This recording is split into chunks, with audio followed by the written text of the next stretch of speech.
So today I'm going to talk mostly about the annual fund and the Polio Plus Fund, just to make you aware there are other ways to give.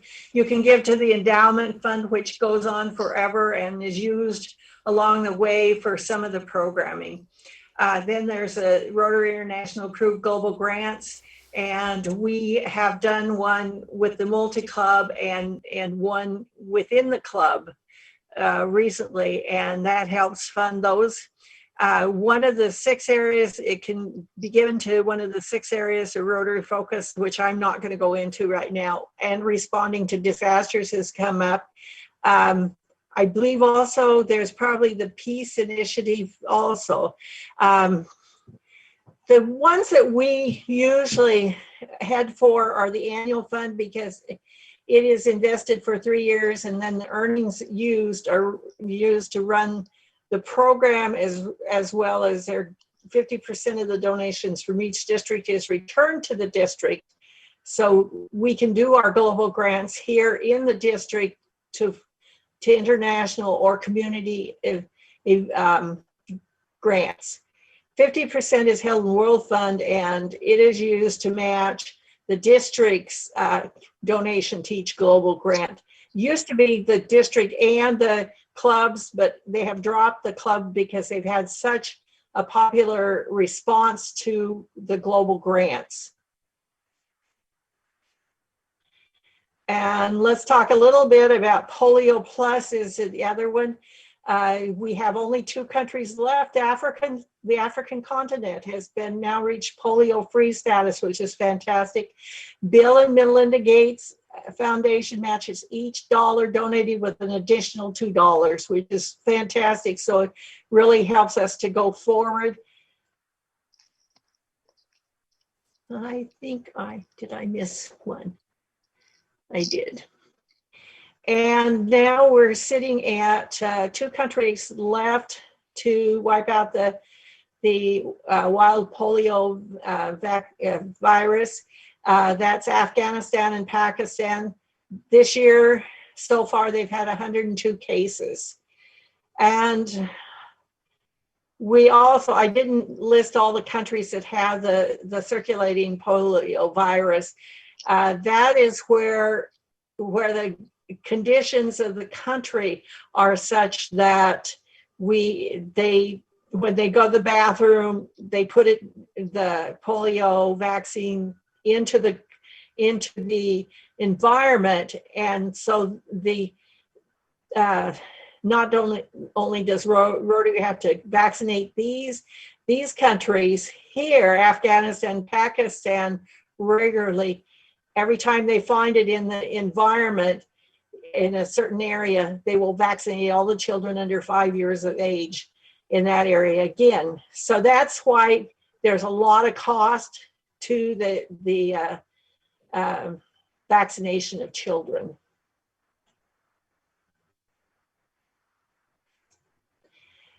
So I popped in. I didn't tell you about the Polio Day. The international one is on October 24th.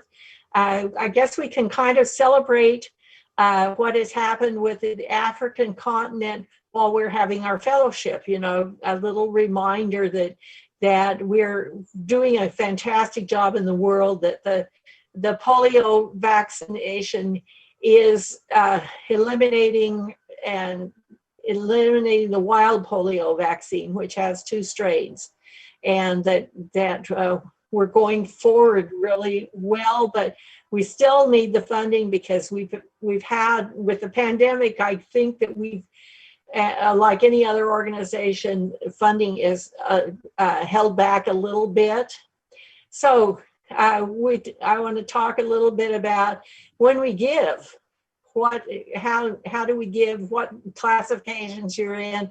If you're a sustaining member, you give $100 for a donation to the annual fund each year. And in our club, you can do that with your invoicing, or you can actually just do it directly.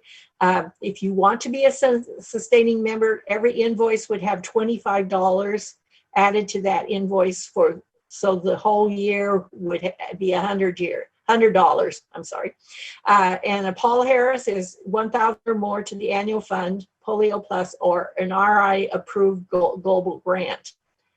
There's also, after you die, you can leave in your will, either as a benefactor, $1,000 to the endowment fund and do that by a codicil, or do a $10,000 commitment to the Rotary Foundation endowment fund as a bequest member. When you reach $10,000, when you're given $10,000, then you become a major donor, which is a fantastic thing, and you get some extra little plaques with it.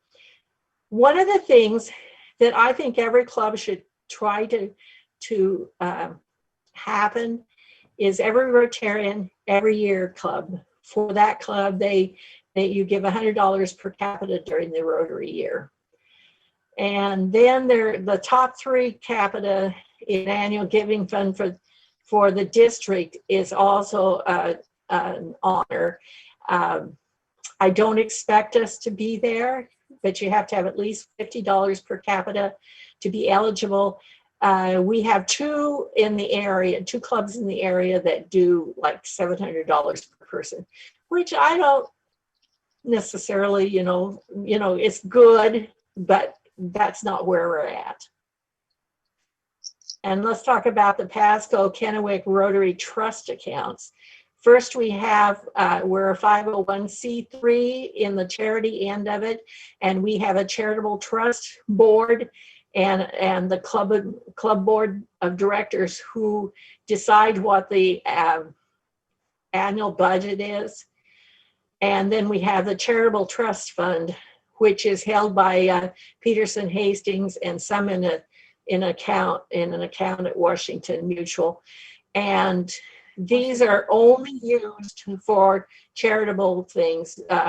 The club fund is for fellowships and other events that are not listed in your 501c3 non-profitable charitable giving. Missed one. And so our funding for our budget is done through the account investment income, which, income is not as high as it used to be. Then individual donors, and Tom gave us a fine example of how we're giving with the individual donors and the fines.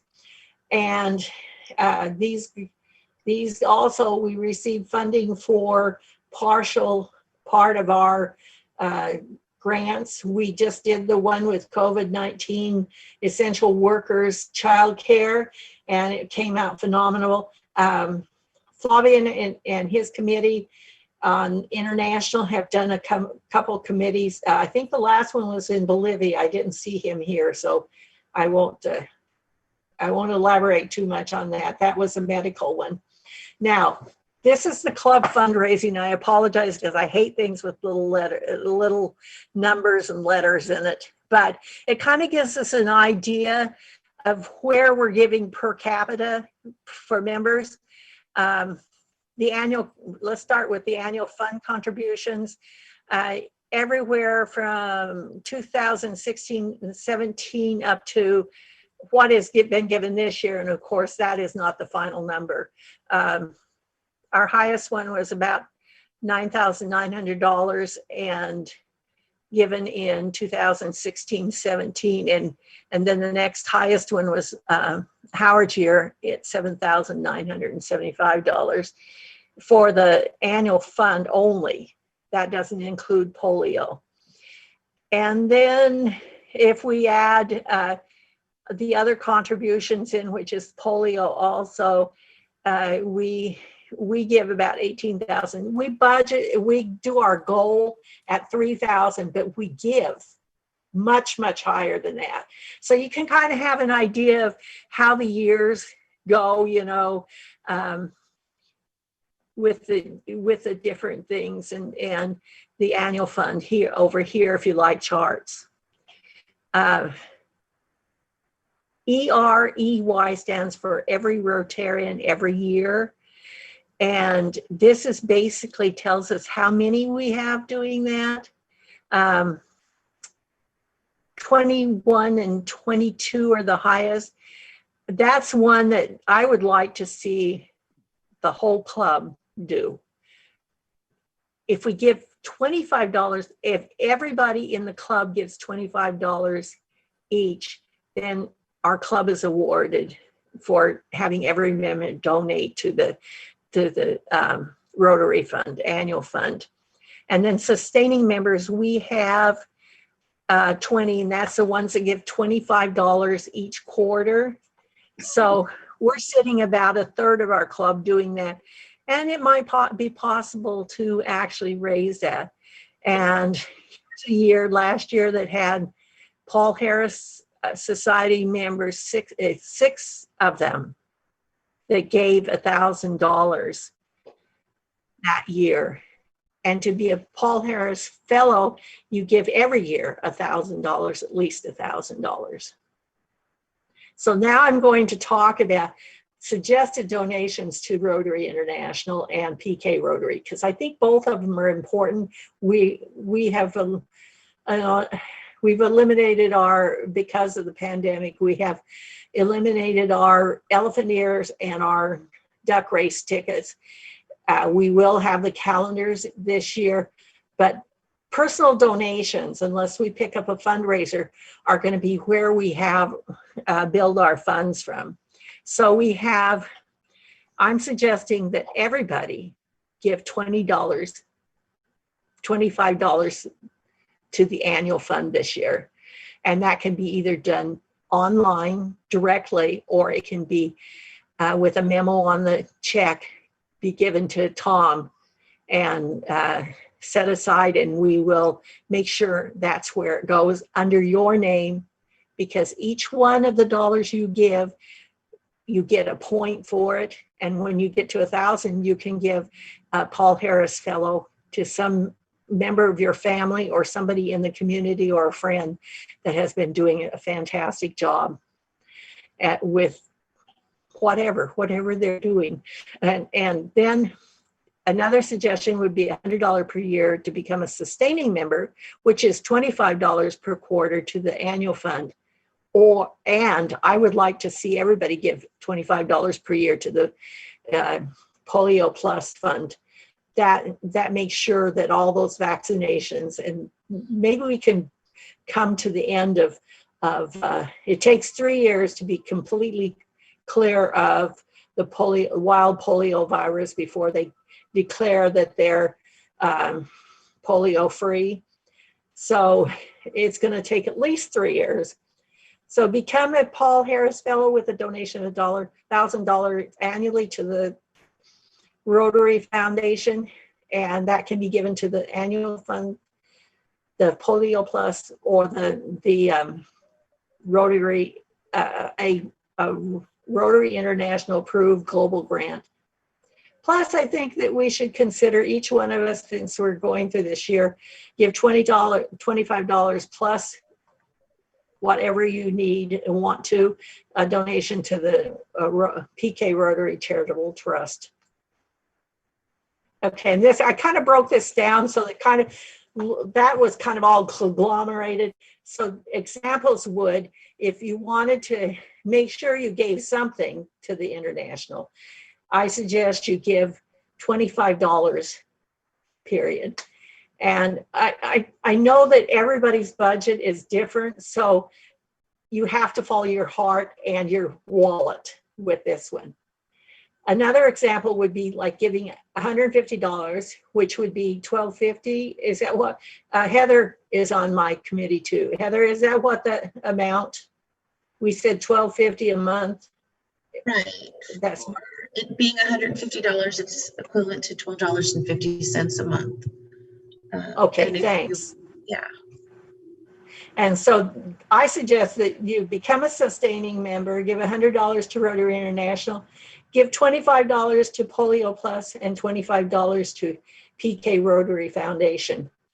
And please remember to place a memo on the check for designation. You either can get forms from me, you can get it off the Rotary, myrotary.org site, or just go to the site and find it and send it. But make sure that if you're going to become a Paul Harris Fellow, let them know that you're planning on giving $1,000 a year.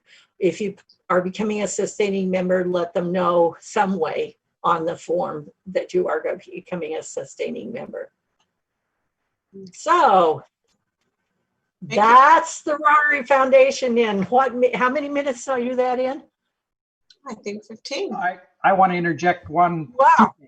two things to Kris. Number one, everybody should be aware that Kris puts her money where her mouth is, and she's a major donor, and she got that award this last year up at the district meeting, I believe it was.